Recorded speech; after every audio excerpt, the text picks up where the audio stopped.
Today, it's a beautiful, crisp September afternoon, just exactly how you want autumn to feel, and I'm excited. And today, it's the Always Look Up tour. I'm trying to cook up some new themes for us to keep this fresh, and I thought I have such a philosophy as a tour guide of always looking up. If you ask my family, they'll tell you that I've been telling them to look up in Paris and everywhere for years and years and years, and it's kind of the inside joke, like, when you're with Corey, you always got to remember to look up. That's how they manage to please me when they're walking the streets. And I maintain that if you're in Paris and you don't step in dog poo from time to time, you're doing it wrong. That's what I say. It's all about looking up. And so this episode is going to do just that. And let me get mobile here. We're starting with a beautiful corner balcony, and we're going to see a lot of that today. Welcome, everybody. I've got a bonjour from Dubai. Fantastic, Dubai.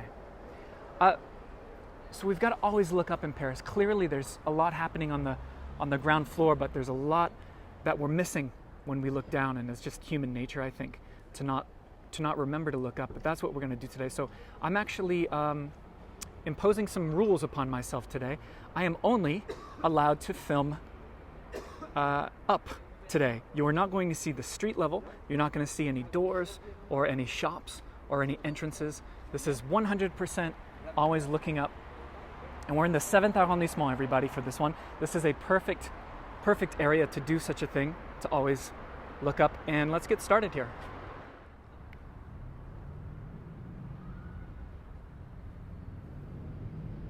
It's all about balconies.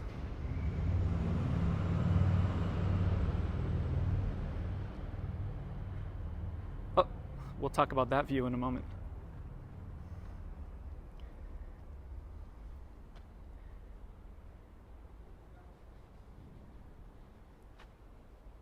Seventh arrondissement.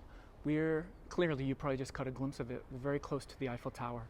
But tourists are predictable, and I don't say that in an insulting way, because when I'm a tourist in a foreign city, I'm just as predictable as the rest. You know, we have these beaten paths, and we just kind of follow the group because we know that's where the good stuff's going to be.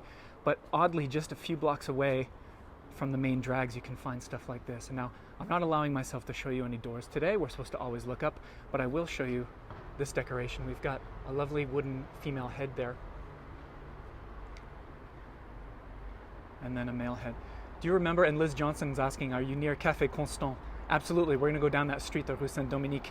We're sort of in that general area. These heads, remember when when I did the door tour? If you haven't seen my door tour, definitely check that out on YouTube and Facebook. This was inspired, usually in the 1800s, it's assumed that this was Héloïse and Abelard, the famous medieval lovers that were transferred to Père Lachaise Cemetery in Paris, and the motif of the man and the woman looking at each other from across the way was born. And so that may or may not be inspired by that.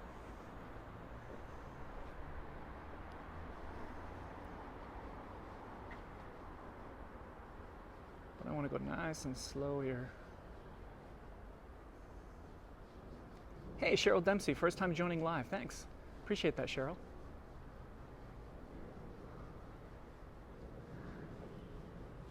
All right, so I want to turn around here and show you something else.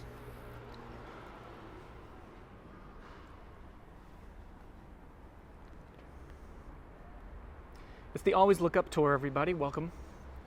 Thanks for joining me.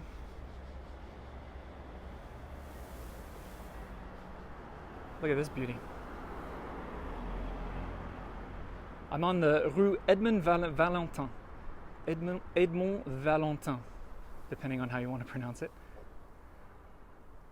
And then I'll allow myself to get a little lower here.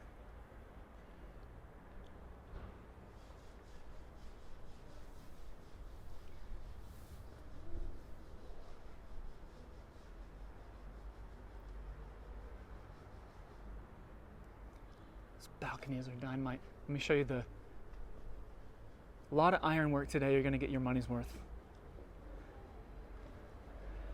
Especially considering it's a free tour, you're certainly going to get your money's worth. Let me continue up here.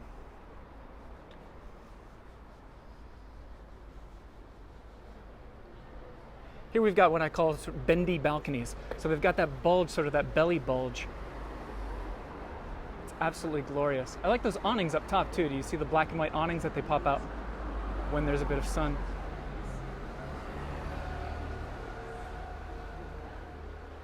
And look here, architects, in the late 1800s, architects started signing buildings as if they were works of art in their own right.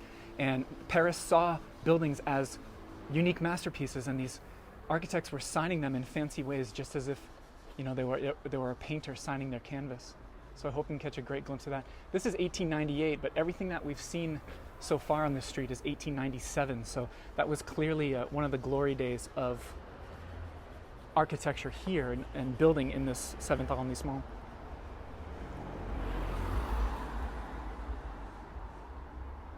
Over here at number 9, I'll show you a little bit there.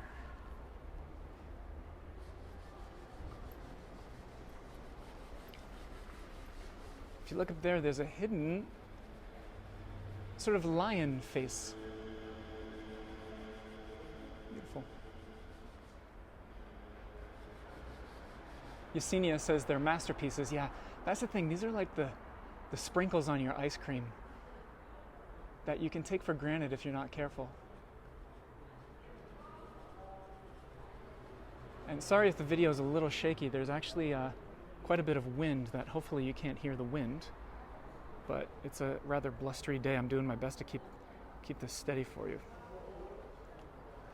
Maybe I can make the replay on YouTube a little more stabilized.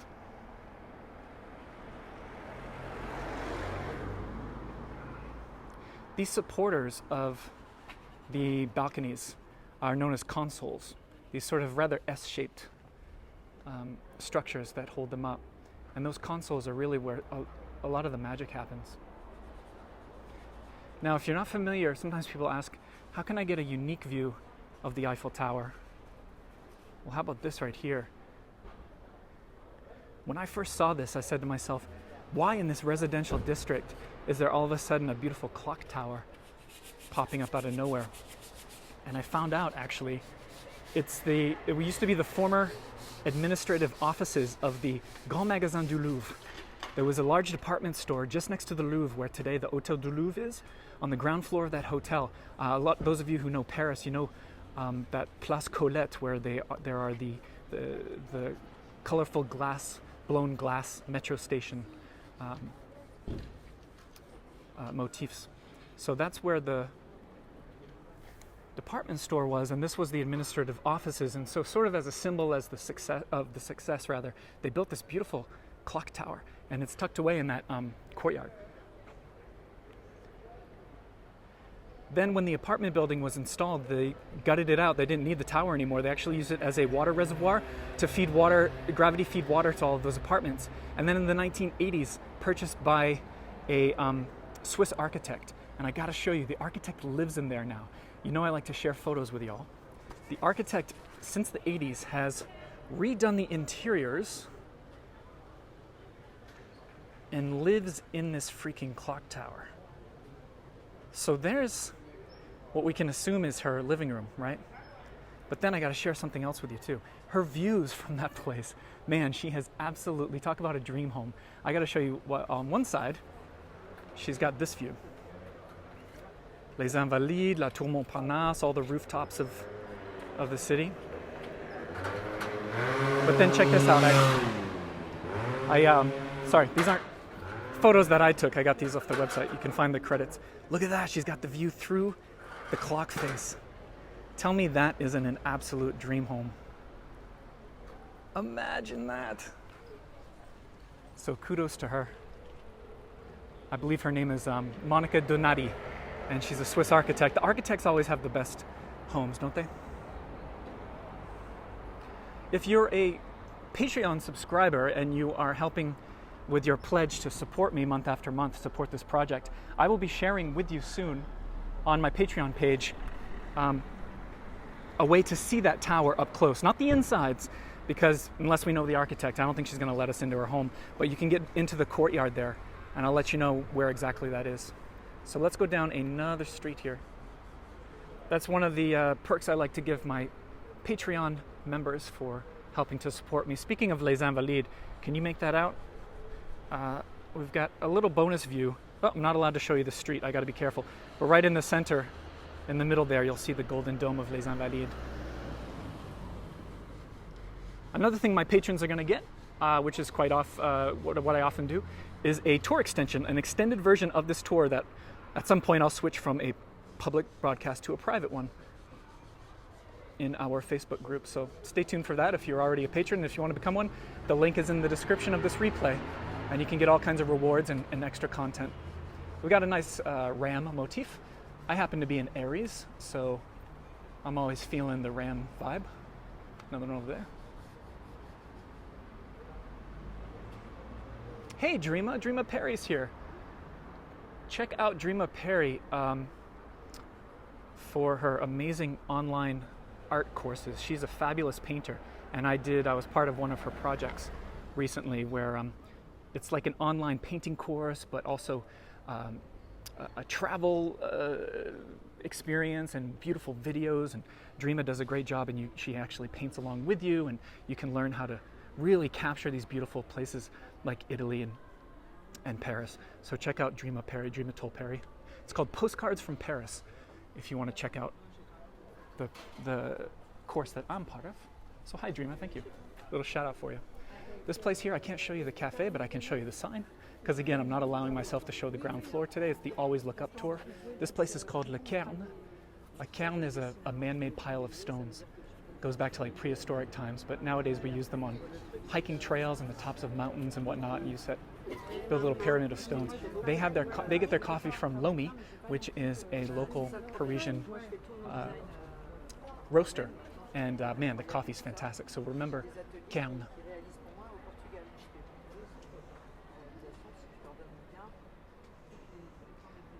Carrie Conlon says she's a dreamette. She's a follower of Dreama Perry. That's fantastic. Postcards from Paris, if you're into art at all and want to get inspired and want to get better. And Dreama is just a lovely, lovely personality, just a feel-good teacher, as it were. She's a good friend.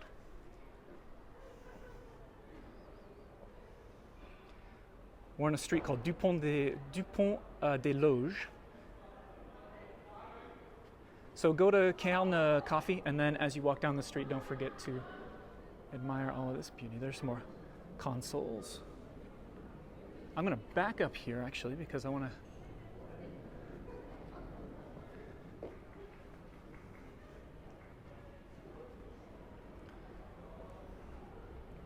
Got to show you these.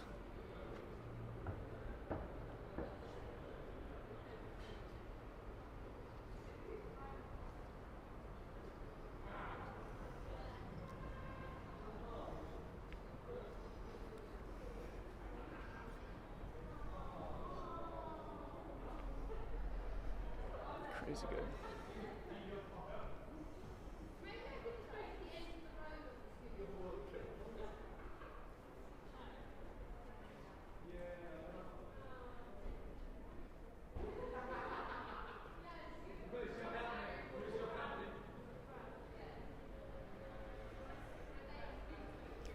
Angie Parra asks, is that where the name of the console table comes from? Exactly, Angie. That's why we call it a console table. It's got that S curve, that S-shaped support to it. Whenever I see a balcony, I always think the same thing. I think of what would it be like to have my morning coffee out there and just watch watch Paris wake up. It's always about the morning coffee. That's always where my mind goes.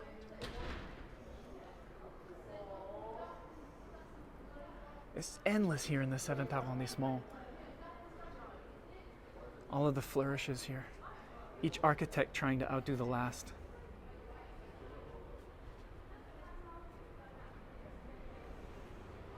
Bonjour. Yeah, people are very nice and stopping and waiting. Comment? J'adore les immeubles. J'adore. She's like, do you like our buildings? Absolutely, lady, I do. Look at this.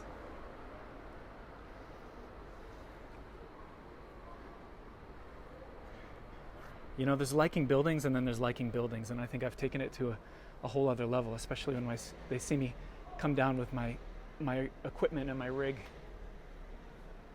This one's 1898. This is the Art Nouveau era too, but not too many of these buildings are Art Nouveau. I will certainly finish with some gorgeous Art Nouveau. And it's not the building that some of you might be thinking of. It's a different one, actually. Here we go. Lions.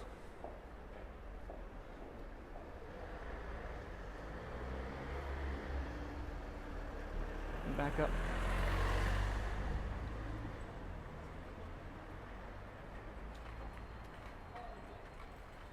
I like the concave corners. That's something that you don't see much of. Over here too. Let's look way up.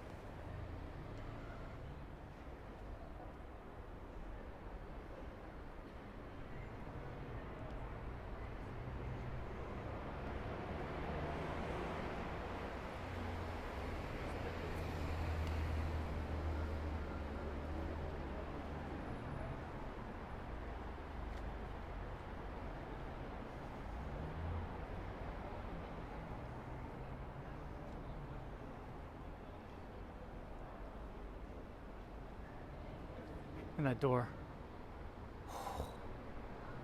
Glorious. Oh, Lois just said I have some spectators watching from their balconies. I didn't catch that on camera, actually. I'm too busy trying to do my camera work, but yeah, hopefully they don't feel too put out by that. Oh, I just backed into a wall.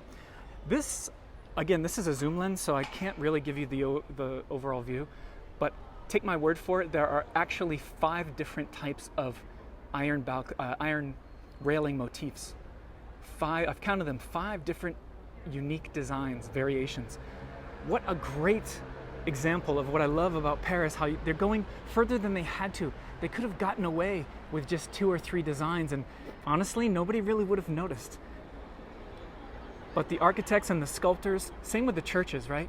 Going beyond what you have to do. And there's something about that philosophy that is inherent in this kind of architecture that really speaks to me. And it inspires me to live my own creative life in the same way. Do a little bit more than you technically have to do. I mean, because you can pull the wool over people's eyes.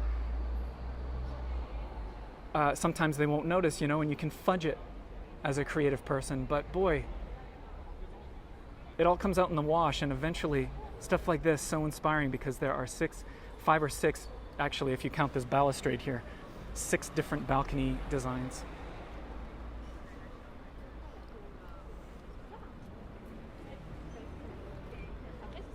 Don't settle for what you can get away with, I guess is my point. Don't settle for what you can get away with. So this is really fancy on the same building right on the corner. Super lovely. And this is kind of funny because if you can, I don't know if you can see, but there's an S and a G, these intertwining letters right up there. S and G, and I was saying to myself, that must be Saint so-and-so. Who would that saint be? Could it be, Saint-Germain, etc.? And then I realized, nope, they're actually, I'm not going to show it to you because I'm not allowed, but if I scanned down, there are a couple of ATMs from the bank called Société Générale. So it's not some fancy old-time saint from medieval days or anything like that. It's just the name of the bank. Well, there it is, the name of the bank. So that's why there's a big old fancy ornate SG on the corner, and sometimes that's how it works. We're on the Rue Saint-Dominique. I know some of you know this very well. I'm not going to show you the street. This is the Always Look Up tour. So I'm just going to show you things above eye level. This is the Romanian embassy.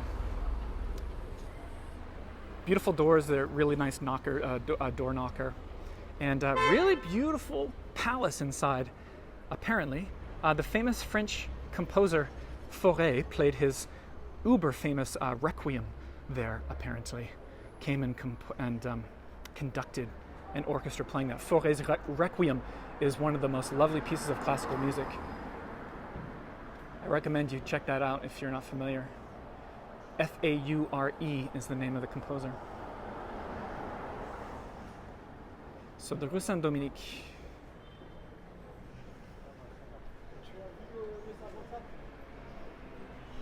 Hey, Natalie Hayes. Thanks for joining me. She says, yeah, having the letters be the name of the bank is a little less romantic, but still beautiful. Across the street here. Again, just want my morning coffee up there. I'm a man of simple pleasures. I don't want a lot out of life. Just want to be in the heart of Paris every day.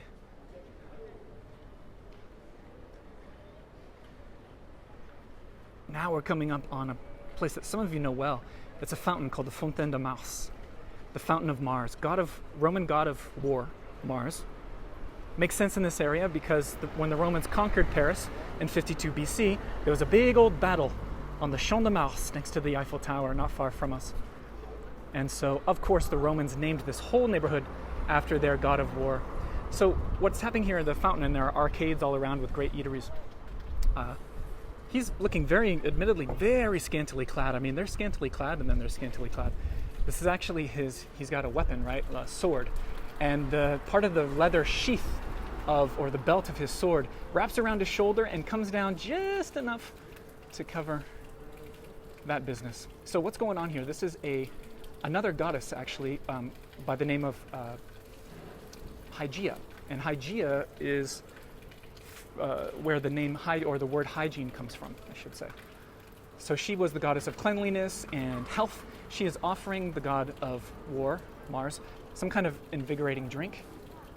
Although she's got a snake, if you can make that out, around her wrist. So is it really a gift, or is there something sinister behind it?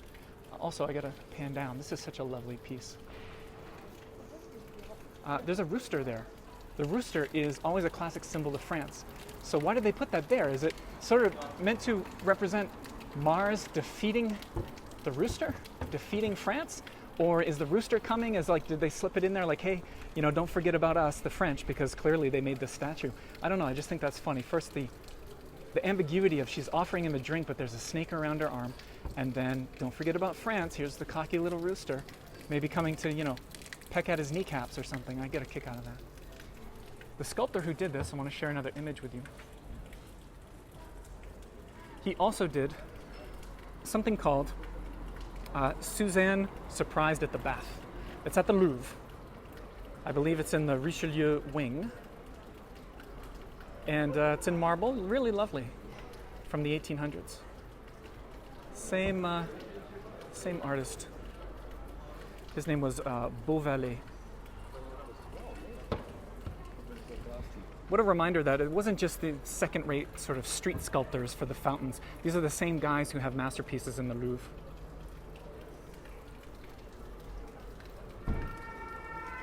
I love these mythical beasts on the corner. On the sides of this Fontaine de Mars, we have a couple of urns that represent scenes from related to Bacchus, the Roman god of agriculture and drinking and revelry and partying and all that good stuff. And the balconies that are around this, that surround this, are great. Hi, Anna Tinsman. I'm so glad you joined. So, once again, not allowed to show you the ground floor today, but I will show you this place, the name of this place, right here, sorry. Please, please, please eat here when you're in the 7th arrondissement, La Fontaine de Mars. It's named after the fountain itself. I had a fantastic meal that I detailed on my Patreon page for my patrons, and it was one of the best lunches I've had, in fact, this year, because I keep track of those sorts of things. So put that in your Paris notebook. Everyone should have a Paris notebook. I hope you do. And those of you who know this area will know that there's a stunning bakery across the street, which just so happens to have... Oh, c'est bon, allez-y. Merci, c'est gentil. Just so happens to have a dynamite ceiling. Bonjour.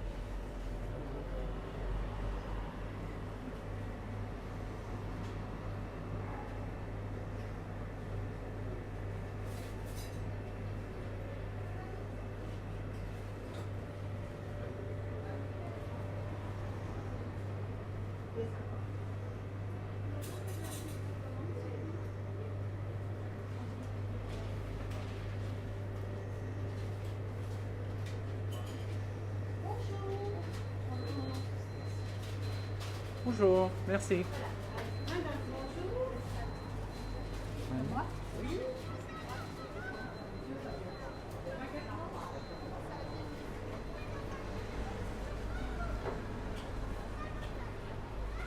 There we go, this is the bakery, and we're going to wrap up this walk with We're going to finish with a bang, you know, the whole philosophy of when they do like a fireworks show, you got to end with a big one.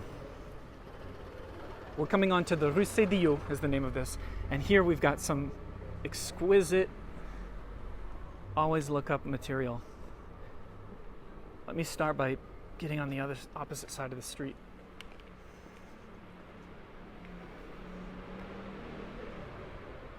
Wow. Look at this.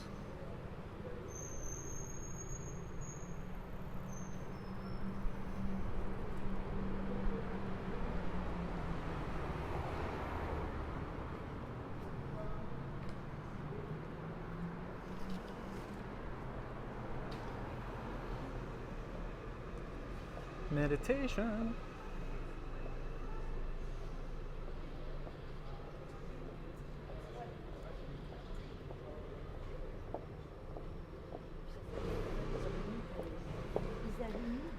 And then there's a gentleman by the name of Lavirotte. He was an Art Nouveau specialist right alongside Hector Guimard and others. And this today is an Italian high school, Collège Italien. But get a load of this if you're not familiar with it.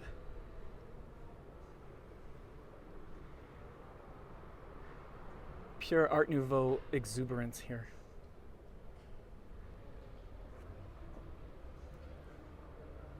If you're not inspired by that. Art Nouveau, of course, when Mr. Baron Haussmann came through in the mid-1800s and redid Paris, he enacted very strict building codes and rules for what architects could do with Parisian buildings. And so you had to follow those rules for a few decades. And then when they started to lax on the rules and they allowed architects to express themselves. And perhaps Art Nouveau was so lovely because it was a pure reaction against the strict Haussmannian style. And this is, sorry for the shakiness.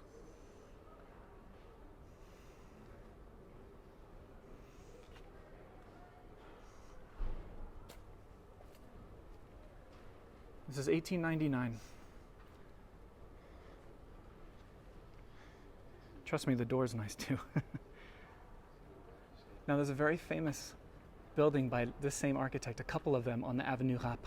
And I know many of you who love Paris are familiar with those buildings. But this one's on the Rue Cédillo, just around the corner. And a lot of people don't take the time or manage to find this one. And he did this one just before the other masterpieces on the Avenue Rapp that people are more familiar with. So there's quite a bit of Art Nouveau in this area. And in fact, if you want to take a tour with me in person, I am a full-time tour guide. I've created an Art Nouveau walking tour, and you can spend 2 hours with me in this arrondissement and the 16th, enjoying details like this. This is a different building, not quite Art Nouveau, but I'm not complaining. What I want to do with these next few buildings before we wrap up, first of all, I want to back up enough to give you a little bit of perspective here.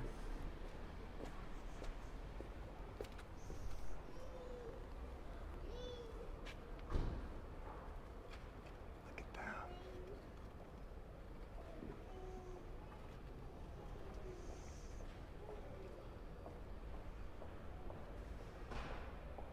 Yeah, Jackie Barnett says just as stunning. Absolutely. That's the thing. I mean, you think of Art Nouveau as being, you know, stealing the show, but boy, these ones they're no slouches either. Sorry, dude. I was filming a guy and he closed his windows, probably not too into it. He can smoke his cigarette later. So you got to always look up, especially in select neighborhoods. Remember we talked about these consoles, the very ornate supports of the balconies. I want to do this a few times because these buildings are all different architects, but I just want to compare this because this is very interesting. It's like when you have a bottle of one wine, you might not be able to describe it very well, but if you compare them, all of a sudden you get a clearer picture of the differences. And I want to do that. I want to compare these few buildings next to each other. Look at this. Come on, it's just one after the next, after the next. Or I should say one after the last.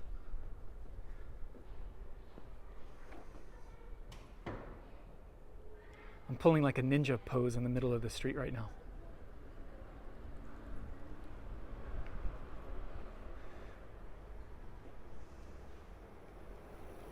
Just a little ceramic flourish if you can make it out there above the window.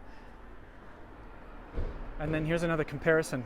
2 different architects and how they choose to build their consoles. Same idea, but so many variations.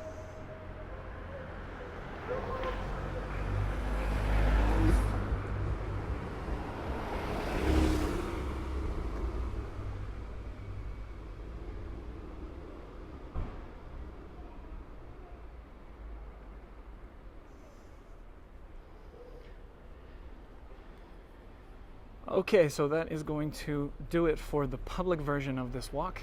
I'm going to switch to our private Facebook group for our community of Frites, my Patreon supporters.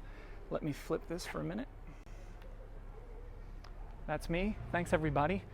I'm finally showing you the street, which I wasn't supposed to allow myself to do, but at least I'm looking up, so it fits in with the theme. Thanks a lot for joining me today. If you want to become a patron and support this project, you get a lot of rewards and extra stuff, and hopefully get closer to Paris. And I've got some cool ideas for that exact thing coming up this fall. And basically that's it. Have a lovely weekend. All the links that you need to follow me on Instagram, to book a tour with me in Paris, because I do that every day. I take people all through these beautiful areas. You can find those links in the description of this, and an HD version will be going up a little bit later today or tomorrow. And that's basically it, folks. Thanks so much for joining me. I'll see you on the next episode. Remember, if you can't bring yourself to Paris, I'm going to bring it to you. And if you're a patron, pop over to our private Facebook page or our Facebook group, and I will show you more of this loveliness, including that gorgeous couple of buildings by Mr. Lavirotte that everybody loves on the Avenue Rap, but a lot of other stuff too. So take care, everybody. Have a lovely day, and I'll see you in the next one. Bye.